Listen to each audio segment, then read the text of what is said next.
Good morning out there. It's Dr. J, and we are back to talk more about testosterone and how to optimize testosterone naturally.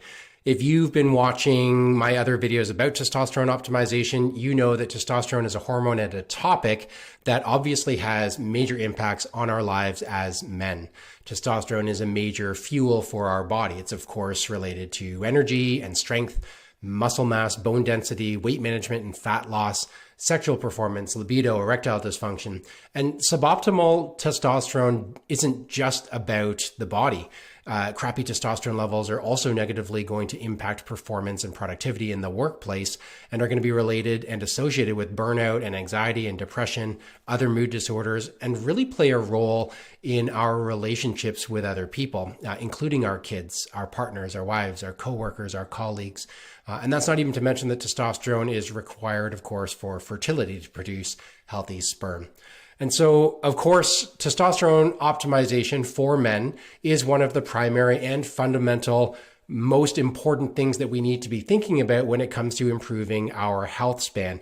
No matter how young or how old you are right now, optimizing testosterone for your age right now puts you in a better position to be functionally capable of doing the things that you want to do later on in life so you can live the life that you want to. Now, if you haven't seen those other videos on testosterone, I'm going to suggest that you stop here actually. And that's a really good place for you to start because there's a ton of issues that we go into, especially about testing testosterone that we've talked about already in other videos. And these issues are leading to a lot of misunderstanding about testosterone. And it's leading to dangerous prescriptions of exogenous testosterone or TRT, like I'm talking doctors prescribing heart attacks and strokes, basically, that kind of dangerous. And also on the other side of the coin, there are a lot of doctors who are missing low bioavailable testosterone because they're not even running the right tests. So understanding how to get the right data so that you can make the best decisions about your health and how to optimize testosterone safely and effectively, it's got to start with understanding the optimal ranges and how to properly assess testosterone through laboratory testing. So check those videos out first if you haven't already. I will leave the links in the description here. But for most of you who are here, I know you're probably itching to get to the good stuff, and we're about to get started into talking about the absolute most important lifestyle biohack that promotes healthy testosterone production. If you can't, or you won't, or you don't do this well, you are never going to achieve sustainable optimal testosterone levels without continued external help. And so before you start supplementing or considering TRT, routine and regularity in sleep has to be established. So that's what we're going to talk about today. We're going to talk about sleep as it's related to testosterone, and then make sure to stay till the end because I don't want you to miss when we talk about some of the most, like the really important four things that are easy to implement that we're going to start by working on in order to optimize your sleep. Sleep science is getting a lot more attention these days, and rightfully so. But even still, it is still the most overlooked biohack that drives optimal testosterone and optimal performance in general. Poor sleep is one of the top reasons, if not the top reason, why men struggle to maintain optimal testosterone levels as they age. And the reason for this is that the majority of testosterone that's released by our bodies occurs during sleep, especially our REM or REM sleep and our deep sleep stages, the most restorative stages of our sleep. And this is why in my other videos, we harped so much on testing testosterone first thing in the morning, because this is when, for most men, your testosterone levels are going to be at their highest. Sleep is the linchpin of testosterone production, and no one is talking about this nearly enough. We think of testosterone and this being kind of like a superhuman strength hormone.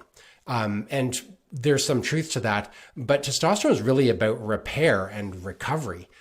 Testosterone works alongside growth hormone and brain-derived neurotrophic factor, or BDNF, which are also produced during REM and deep sleep cycles to repair tissues and to allow them to recover from the day's stressors that we've applied to our bodies and our brains, but to maybe even more importantly, help them adapt to these stressors so that we can be better and bigger and stronger and more resilient in the face of those stressors tomorrow and the next time we come across those stressors. Testosterone production has been shown in studies to be decreased by up to 15% in a single week of sleep deprivation.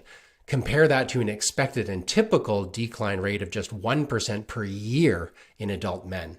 And that 15% is going to be compounded as well. If you miss out on your 15% of testosterone for a day or two, that means you're behind the 8 ball for days after that, which means you're not repairing your tissues, you're losing muscle mass, you're losing bone density, you're in a shittier mood, you're making stupid mistakes at work, or you're being overly reactive to your wife or saying something dumb at work, all of which can really dig you deeper into the hole and making it more difficult for you to climb out of that rut. Guys I see every day in my office are saying things like, it feels like I'm dredging through quicksand and I just can't get out of this rut. I'm just not the same as I used to be. And it's really hard to get the motivation to do something about it when you already feel so shitty. Did you know that over 15% of the population is estimated to be sleep deprived? That's 1 in 6 men that we're talking about here. Okay, now look, everyone wants to know the answer to the question, how much sleep then is good enough?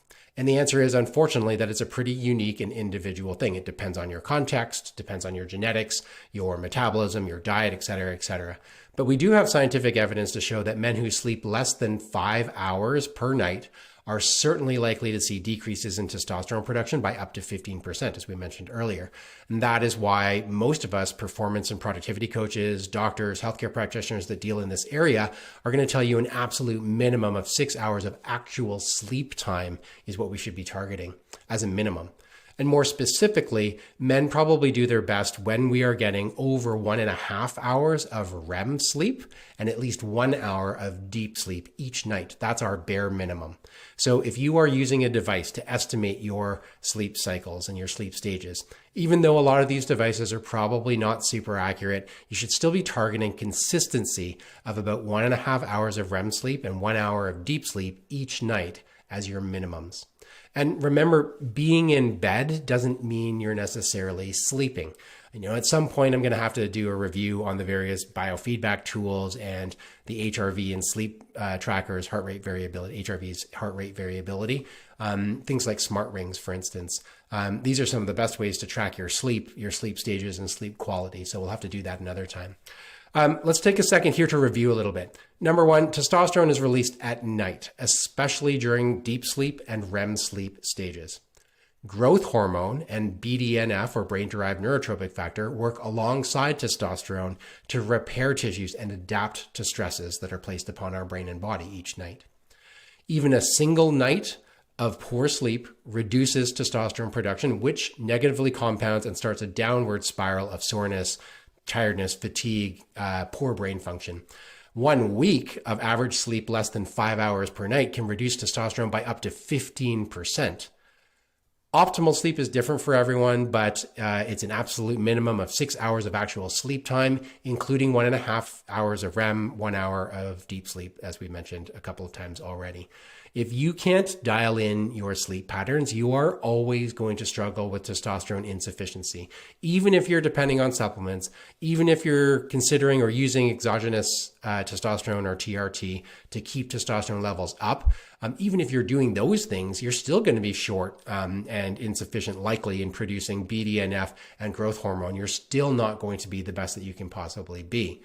So the bottom line is, if you want to boost testosterone, especially if you want to do that naturally without the dangers of things like exogenous testosterone on TRT, which I've talked about in other videos as well, if you want to maintain and optimize testosterone levels and invest in your health span, probably the number one thing that you can possibly do is to continually be working on improving your sleep. So to optimize sleep, there are a ton of things that we can deep dive into, and we will do even further deep dives into sleep in some courses and some other online content that I'll produce here in the coming weeks. But first of all, here are some initial steps for you to begin working on right now that can improve testosterone through improving or optimizing sleep. So number one tool here, number one, is to prioritize sleep. Make it a non-negotiable part of your daily routine. Make it a basis for your daily routine even better. If your mindset on sleep is just reactive, like I'll sleep when I need it, I'll sleep when I'm tired, then you're going to lose every single time in the long run. If you want to optimize testosterone, if you're looking to optimize performance and productivity and get the most out of your brain and body, establishing a recovery mindset when it comes to sleep. The purpose of sleep is to repair and to recover. If that's the purpose, if that's the perspective you can take on things. If the purpose of sleep is to repair and to recover so that I can be awesome again tomorrow, that can start a positive upward spiral of becoming better and stronger and smarter every single day.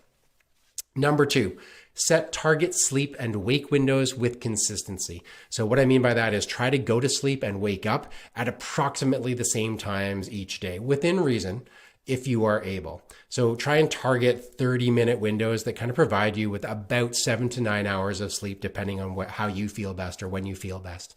So for example, you might go to bed between 10 and 10:30 at night, and you might wake up between 6:30 and 7 o'clock in the morning and get out of bed and get started. Number 3, create a relaxing wind down and bedtime routine to signal to your body that it's time to go to sleep. Obviously, things like keeping artificial lights to a minimum, turning off screens at least an hour before your target bedtime are important tools. Reserving the bedroom for only sleep and for sex, those are the only things we should be thinking about using our bedroom for, so that when you enter the bedroom, your body and your mind are conditioned to know that, okay, this is what's happening now I'm going to sleep. A mindfulness activity that encourages calming of the mind or emptying of the mind rather than activating it can be implemented here too. I see a lot of people who are turning off their screens, but they're reading, and they're reading things that are stimulating for them, or reading things that are really getting their brain going and thinking. And that's not going to be helpful to relaxing your mind and getting ready to go to sleep. And number 4 might be a little bit obvious, but things like avoiding caffeine and other stimulants, including simple carbohydrates later in the day and into the evening, excluding alcohol from your diet, and ensuring a good protein source at dinner time, ideally around 3 hours before bedtime. Again, we'll do a deeper dive into this and discuss why protein is so important and what the mechanism there is. But it's such an important thing that a lot of people are missing out on, especially as a lot of us move towards more of a plant-based diet. We are not often getting enough protein at dinner, and that is having some huge impact in a negative way on sleep latency, so time to getting to sleep, and our sleep quality, of course, as well. Starting with those 4 basic sleep habits is 90% of the sleep optimization game. If you can dial in your sleep, it's going to go so far in terms of optimizing your testosterone levels.